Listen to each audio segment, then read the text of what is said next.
And welcome, guys. Good evening. We're the guys from Heflatv. I'm Heflamo. Coming with me today is Coucher, and we bring to you the Dota 2 Romania Spring Cup. And today, facing each other is Extreme XPC International versus Bloodroots. Hello. Hello. Yeah, I don't know if they didn't like put on their team flag or what for Bloodroots, or they just don't have one. Whatever the case is, I mean, this is the first game of Group B. Yep. Well, one of the first games, I guess you would have to say. Yep, you can actually check out the progress in the bracket system of the Spring Cup on their homepage. Group A is done, and we brought all the games there to you. And now Group B started, and I think the rest commences then 16, 17, and 18, 19 of March. Not sure about this, but there's still a couple games to go, guys, in the bracket B now, before we come to the invitational part of the Dota to Romania. Anyway, let's talk about the buns. Yeah, they're just starting out with the annoying bans, I guess. I mean, Extreme XPC going for a standard ban being the Vicious, whereas Bloodroots banning out the Luna and the Bristleback straight away. It's rather unusual. Yeah, definitely. Like, usually you see some support ban or some mid ban coming out, but they definitely take already the heavy heroes out. Like the Luna, one of the most picked carries as of late, and the Bristleback, like, always ban material. We haven't seen a single Bristleback in the last, I guess, week of broadcasting. Not a single one, as far as I remember. Yeah, I think so. There was maybe one game, but not sure. I maybe just saw it on another broadcast. Yep. So yeah, definitely a hero you see very well. You don't see very often. Yeah, unfortunately, actually, because I like him. I like how you see how fast tanky he gets with little effort into items, and if the items go on top of that, he's just beast. And his damage, yeah, his damage is scaling on so well with his ultimate and his items. Anyway, the first picks are happening, and we have the Bane, and you always see me saying that I like the Bane because he synergizes very well with any other hero that has some sort of stun or some sort of CC. Um, we might see a Mirana, I hope. And on the other side we see an Invoker, and this is very uncommon because in all the other games we saw the Invoker being banned. This time we see him in play, and Quaswax is my bet, and I like it. Yeah, probably. I mean, it just got buffed so hard that it really takes a certain kind of play style and the lineup to go for the Exort these days. Yeah. The good thing about the Invoker players right now is pretty much the fact that, like, all these people that played Exort because it was the dominant spec on Invoker now don't like Invoker that much anymore, and like those players who've been like the outcasts back then, they are now coming because they've been playing Quaswax all the time. Anyway, we have two more picks happening while we talk about Invoker still. We have the Shadow Shaman for Team Bloodroots here. I like the hero. We have Shackle, we have Hacks, we have a nice burst. There's like up to 3 different skill builds we see regularly on the Shadow Shaman, and I like his ultimate. His ultimate is also very nice, synergizing with the items. We have Aghanim Scepter coming out, and in a very long or well farmed game, we have the Refresher Orb coming out, and yeah. We talked many times about it. They fight, they fight, they fight, and in the meantime, those wards are just wrecking the buildings. Yeah, yeah, it's a really strong hero, and the Shackles will probably be extremely useful in getting the early kills against the Weaver if the Weaver is the offlane. The Hex, of course, not that great against the Weaver because the Weaver still has the haste from it, but Yep. other than that, the Hex is still extremely useful on other heroes. Yep. And you already mentioned the Weaver against the Shadow Shaman. We have a Weaver on the other side. Definitely offlane material, even though as of late we see the Weaver sometimes being like babysitted on a safe lane. And a Weaver with farm, plus the fact that he is squishy, but can escape in so many ways with time-lapse and Chikuchi. Yeah, nothing to be ignored. Also, we want to mention the Swarm, the first ability of the Weaver, doing quite some damage when it's leveled up, and it provides minus armor. And yesterday we saw a team that was stacking minus armor, and it was incredible. We were looking at minus 41 armor in combination if all heroes pretty much casted their minus armor abilities, plus the items. We see a clock now following on top of that, so I guess no minus armor matchup. But Clockwork, I like it too. Yeah, the Clockwork at least can disable the Bane's ultimate from a long distance, if it really comes to that. Otherwise, the Bane is actually pretty nice versus the Weaver as well. If he gets the Fiend script going, then Weaver most likely won't have time to time-lapse out from the def, so... Yeah, the good thing about the Clockwork is he can take people out of Nightmare. I'm not talking about his allies, I'm talking about the enemy. If there's defensive Nightmares coming out, the Rocket takes it out, Assault takes it out, and of course we have the Rasta and the Bane, pretty low HP supports coming there. If a solo hookshot is coming out, plus Assault, this is definitely looking like a Clockwork who has some victims he can go for. And also very like mana intensive heroes, the Rasta and the Bane in the early game, so if Cogs actually hit, the mana burn of the Cogs is significant, can make a difference. Yeah, it can, and Clockwork, well, I like the hero overall, just... You can make such big plays with him. Yeah, definitely. And yeah, we have a Death Prophet and a Nyx in the meantime. Yeah, Death Prophet, just a really strong hero that you see more and more, I think, as time goes on at the moment. Just purely because push strats are quite common, and the Exorcism helps you both team fight as well as push really heavily. Yeah. And I think we see two different strategies coming out here. With the Nyx pick, we have another hero who's able to initiate. We now have the Clockwork initiate, we have the Nyx Assassin, we have the Invoker for some heavy E, plus disable, we have the Weaver for some nice damage and survivability. And on the other side we see pushing. The only one who is not quite the pushing hero is the Bane, but we have Shadow Shaman ultimate, we have the Death Prophet ultimate, the Exorcism, now we have Nature's Prophet, possibly coming up with a Necromonicon plus his trees, so this is already quite some pushing power. And of course Nature's Prophet ultimate also not to underestimate, pushing out the lanes at the same time. I think two different strategies clashing here. I definitely like the push strats. I mean, they're quite common these days, and they're just so hard to go up against, purely for the fact that defending all the tier 1 towers at the same time is nearly impossible, especially if there's a Nature's Prophet in play. So once those towers start to fall, your enemy, or well, your team, depends on what side you look on, but still the other team will just get the gold lead from just the early towers, maybe get the early mech to even like get an even better situation for the pushes, and it's so hard to go up against that sometimes. Yep. But what I'm still lacking here is, I mean, you can't just base your strategy on pushing, because that can backflip really hard on you. There must be somewhat of a core, or maybe they go actually just for the push, and we're gonna see even another push hero. I can't really think of what it might be. Maybe a jungler, but I don't think so. I think we're gonna see a core here on Bloodroot's side. The first pick now is though on Extreme XPC International. The question is there a second core coming? Is there something coming for the safe lane? Well, I would kind of hope so. They actually, Bloodroots, they banned the Luna themselves. Yep.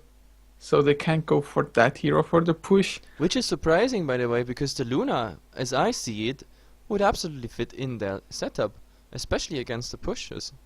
Actually, the Lycan is still in the pool, so that's a possibility. But it's a Sven. That's interesting. Yeah, but Bloodroots, I'm hoping for a Lycan for them to just get the extra push, but the Sven, I mean... Lycan. There's the Lycan. You've been right. That's really interesting, guys. Oh, there we go. We have another push hero for Bloodroots, and we have the Sven, which fits quite into Extreme XPC International. They got now 3 stuns, 2 create initiations, and of course the Invoker. This is quite some single target damage coming out, so we're gonna see hopefully a lot of pickups for their side. And yeah, for Bloodroots, is that pushing strategy working out? That's the question. Yeah, I think they'll be like moderately successful at least, if not completely, like just wrecking Extreme XPC outright. Because I think XPC, they don't have a lot of counter push actually. No, They can throw out not the much. Stormhammer from the Sven, but that's really not a counter pushing tool. And there we go. We're in game, and I make a fast introduction of the Dire team. We have a stand-in, which name I won't pronounce, like Phyllis, as a stand-in on the Bane. We have Skatim on the Death Prophet. We have the Lycan, Mr. Zip. We have AAO on the Nature's Prophet, and we have Hacking is good. No, Hacking is not good, but on the Rasta. Yeah, for the Radiant side, Massacre playing up on the Clockwork. Rasvan is on the Invoker. Milan is playing the Weaver as Feli97. God, what's up with the numbers after the names? He's playing the Sven, and Sub-Zero is on the Nyx Assassin. Yep, and we see a try line forming here, I guess. So far we see the Clockwork on the offlane. We have a Weaver Sven Nyx set up so far. I wonder if this is gonna be like the final stage. We have the Invoker in mid, which is absolutely not a surprise. Heading towards the Dire offlane, we have the Rasta Bane at the moment. We see the Death Prophet in the mid, which is also no surprise. And we have the Nature's Prophet heading for slash jungle slash safe lane. Maybe they wanna lane the Lycan, and Death Prophet sneaking in and out of the lane plus minus jungle. This is interesting definitely to see. Yeah, I don't understand what they're doing. The Lycan was standing in base. First I thought maybe just wants a like no mana summon wolves. No, but But he after doesn't even that, have a point into it yeah, yet. he Anyway, started running towards top lane, and now he's going bot, so he's Yep. about to actually maybe miss the first lane of creeps. we have a solo Nature's Prophet Clockwork setup. Definitely something that can work out, but I think the Nature's Prophet there being vulnerable. Oh, bottom lane action already. There was a two-man Stormhammer, now Bane getting really low. A few more right clicks, Brains up to try to keep him alive, but it's just not enough as Sven gets the first blood. Now going for the second one, Shadow Shaman, but no mana on for the Stormhammer, so the first Oh. blood. Very interesting. The double stun coming out there from XPC got the Bane already. I think he kinda underestimated how much damage there is possibly coming out. Yeah, they just went around the corner from the woods and got initiated upon. They even have a observer ward themselves here. Does Yep. it not give them enough vision or what? Yeah, no. Well, and while they pause, we can look at the wards. Right now we have a ward for Bloodroots coming out here with vision on the bottom rune. And so far no other wards are coming, I think. Yep, I have no other wards. The Nyx... no, yeah. We have one ward here at this side giving vision into what is possibly to gank. But XPC holding back with the wards, also not having any sentries. So there's no D-warding coming in. And interesting enough, this Sven with 2 smokes. So I think this is a farming Weaver and a roaming slash supporting Sven, transitioning later into something more. Yeah, hopefully he will get the farm to transition, and well, he was the one actually getting the first blood, so already sitting on 500 gold, and I do think they will initiate on the Shadow Shaman once the game is unpaused as well. Yeah, this Sven is already heading for him, and he was sneaking here at the secret shop, at the side shop, I mean, and yeah, he might want to go for it. Yeah, Hex actually goes on to Weaver, but now Shadow Shaman gets initiated. Stormhammer is there. He's taking some counter damage from the wolves, but in the end Lycan actually might go down as well. No mana for the Impale, a few right clicks only short, 75 HP is what remains for the Lycan, so he doesn't have any regeneration left. The Bane actually comes in, but the Weaver, of course, with the Shokuchi, is able to survive even with the sentry being there. But the Rasta not having Shackle, he has Hex, and you said it. Weaver still having the haste while being hexed. Anyway, a lot of action coming out of this bottom lane here. This is pretty amazing. And yeah, so far 2 kills for XPC. Yeah, in the mid lane, Invoker are actually doing a pretty damn nice job as well, being 8 and 3 with the last hits compared to the Death Prophet's 1 and 1. Yeah, definitely. So It's far, just the Death Prophet not getting much out of this lane. He should be able to get something soon. He will have his bottle, at least a gold for it, soon enough. And after that, just purely with the Creep Swarm, he should be able to get the last hits. Which actually might not be the case for the Lycan. Only 2 and 0 so far, and he's sitting on 170 HP. No regeneration left whatsoever, just some few tangos by the three of them combined. Yep, and by the way, we have a similar picture being drawn on the top line, because the Clockwork is 10 and 6, and the Prophet 4 and 3. He doesn't have a single point picked up yet, so he's not side farming in the jungle. He's not harassing the Clockwork with creeps as you usually see. We have action on bottom again. Yeah, they might go for it. There was the Nightmare, but they were just waiting it out. Now Stormhammer on 2, Lycan, that's their priority. 3-man Impale as well. Shadow Shaman should be going down. Extra movement speed from the Warcry. That is a killing spree and a double kill for the Weaver. They're chasing the third. Mana for the Impale is there. Actually, he misses the Impale. Nicely dodged by the Bane, and he will be safe.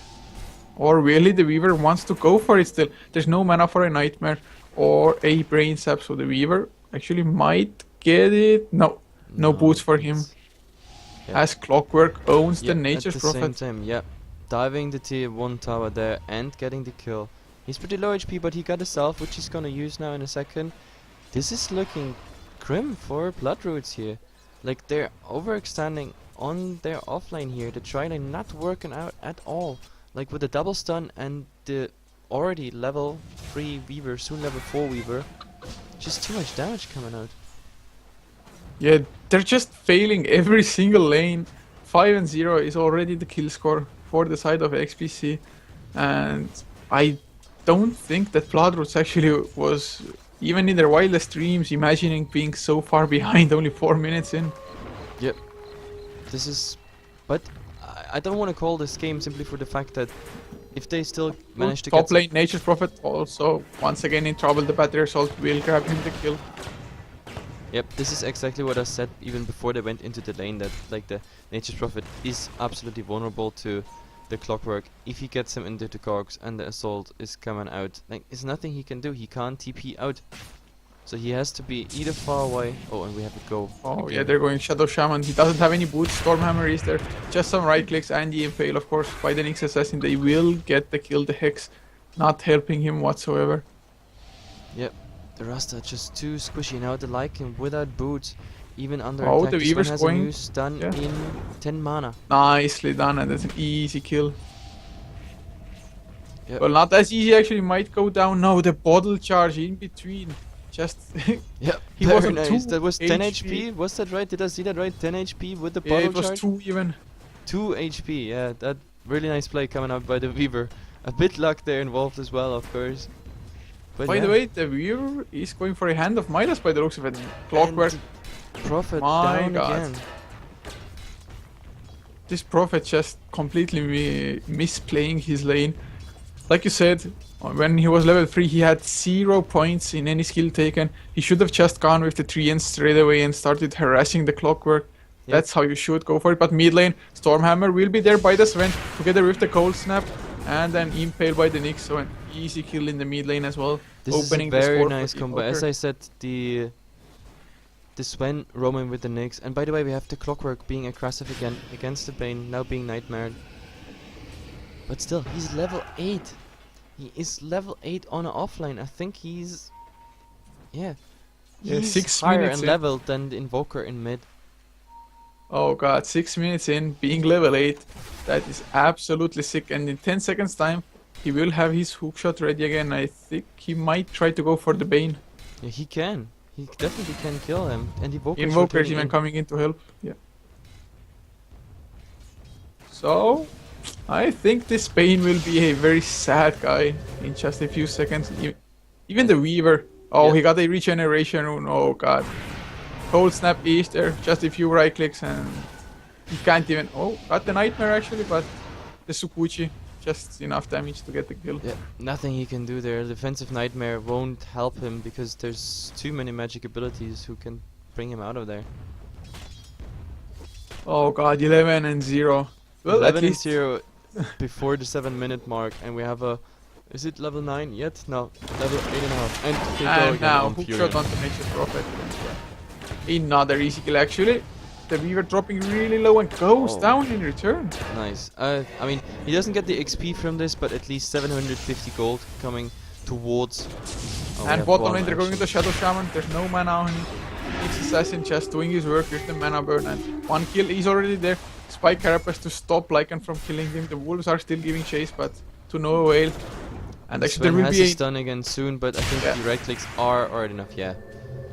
He with did the actually soul go for ring. a soul ring. Yeah, Wow. the Soul Ring level 3. This is, yeah. The double stun. I really like how XPC is playing this. Like, usually, like since the nerf, the Nyx stun is a lot harder to hit. But if you have someone who has a stun before, it's like the easiest thing in the world. Yeah, it is a very nice setup stun. From the first level on, it's a 2-second duration. So definitely works for the purpose of setting up the Nyx stun. Yeah, but this is really looking grim.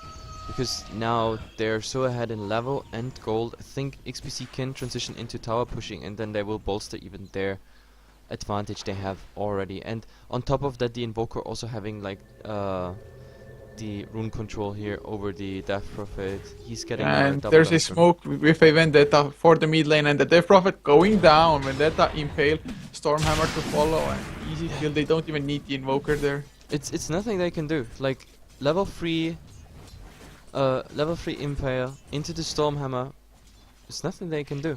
It's just too high for their value. Bottom lane, Shackle on Beaver, but he will most definitely be sure. Lycan just doesn't have enough right click damage. He's gonna even time lapse and try to turn it around. He's just running as far as he possibly can to make sure he gets the most amount of right clicks in. And yeah, the Shadow Shaman, a few more right clicks and he will get the kill. He actually might go for the Lycan as well. He does have the he can. Shokuchi and He yeah, has the Shokuchi. Lycan will go down. This is a double kill for the Weaver, and at the same time we saw Clockwork getting the Nature's Prophet. Like, I don't want to sound pessimistic here, but guys, I think XPC got this game.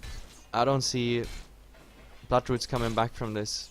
This laning phase slash early game. There's no tower down, but I will already go for the crafts. We have a 10,000 XP lead of XPC, and we look at climbing towards the 8k gold. I'm surprised that the gold is not that much higher, but I mean, no towers down yet, but like they're working soon on the towers. Oh, mid lane Stormhammer onto the Death Prophet together with the EMP and the Impale. That is the kill, and Absolutely they're overkill. trying to go for more. The Tornado misses, but only a few more right clicks are needed. Warcry for the extra movements with the extra armor for the Invoker to tank it up, and that's for it as well. Now Stormhammer on the Nature's Prophet who TP'd in, trying to get the kill on the Invoker. Impale is there, and yeah, two Yep, kills the once Bane again. buying back even, but it doesn't help whatsoever. The Bane even running into the EMP that was set up there, and now the Rasta going for the solo Sven. Oh, he actually might get it, yeah. Wow. Very nice. He's gonna be happy about this. Is 400 gold going towards the Rasta, and well, if XPC is not careful with like those little solo kills, they, as I said, the little help Bloodroots has here is if they get level and somehow a bit gold, they can still get some towers. They have a lot of push potential. And mid lane, Cold Snap onto Bane. Weaver is there with a Maelstrom of all items. And the EMP actually misses thanks to the Nightmare, but the Sukuchi, actually no, the Mana Burn still getting the kill. Maelstrom on a Weaver. Where's our statsman, please? Like, why is Indeed. our statsman not in this game? And he wants to go for more. Maybe the Nature's Prophet actually might get it. He's getting some pretty nice procs on that Maelstrom. He wants to go for it. Time lapse is there, and the Nature's Prophet just barely gets into the Sprout and teleports away. Oh, and see, there's the confidence. That actually costs him his life. Death Prophet getting him. They have to be careful. Oh, there's the Yeah, hook but shot Death on Prophet hookshot, Stormhammer, Cold Snap, and oh god. And that's the tower on top of it as well. That was the best hook of Clockwork's life. Getting the Death Prophet, even getting the kill, nice initiation, and the tower being ready to be last hitted. You And can't claim it better. Clockwork now has an Orchid. I mean, I've never seen Orchid on Clockwork either, so I guess it's a Oh, first actually, for I've everything. seen Orchid on the Clockwork. It's actually a nice thing for everything that somehow can escape out of your cogs by casting something. So, well, I mean, the enemy doesn't even have any such heroes, but he's just going for YOLO mode. yeah, I think so. But I understand. I don't understand it either, because like he could have like a plate mate by now, but that's not really worth it because there's no damage coming out from blood roots here. But he would be done with his Aghanims almost instead of the Orchid.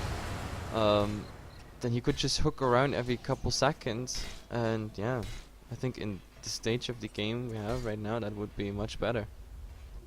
Yeah, well, I think they're just they know they have such a huge advantage that they can do pretty much whatever they want. The Lycan, 12 minutes in, still level 5, has practically 0 items and nothing to Oh, speak and of, and this top Nature's lane. Prophet is so dead again. Clockwork aiming and Yeah, he hitting his gets hook it. shot. Orchid coming out, as you can see.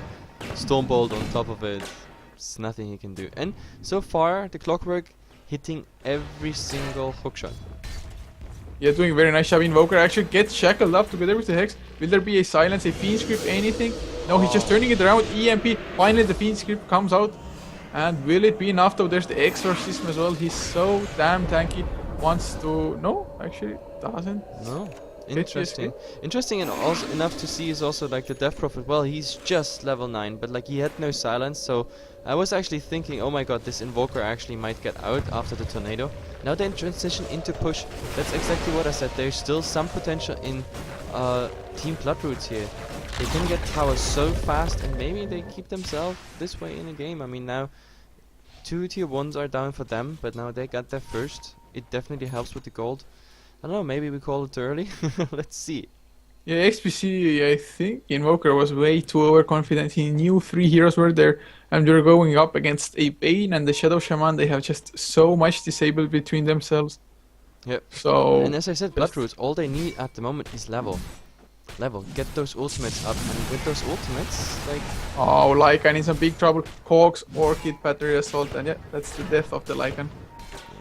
The Clockwork is making his game. Wait, he has now a Blink Decker Orchid? Yeah. Oh. Okay. I think new meta is absolutely called here, and I think, yeah, and maybe we have action on Nature's Prophet. He can't even move. Cold Snap into EMP. Absolutely deadly for him. They want to go for the Invoker once again, but there's no From way the Shadow Shaman side. can get in range, and they're coming in from the backside. Ultimate from the Sven. Impale misses by the Nyx Assassin. The ultimate gets thrown by Shadow Shaman, but it's not enough. Blink in, Cogs up onto the Bane. Bane can't do anything. Silence on the Death Prophet. And can they actually get it? The Warcry is there. 1 second for the Stormhammer, and yeah, Death Prophet will go down as well. Very good. Another 3 for Impale 0. missed by the Nyx. This is, I think, the first or second. Oh, they're going for Lycan Yeah. still. Blink in by the Clockwork, Power Core. It's nothing And we 1 can do. second stun. Stormhammer. Orchid. Yeah. Yeah, Stormhammer Orchid combination. And Weaver in the meantime doesn't care. The rest of the team does the job.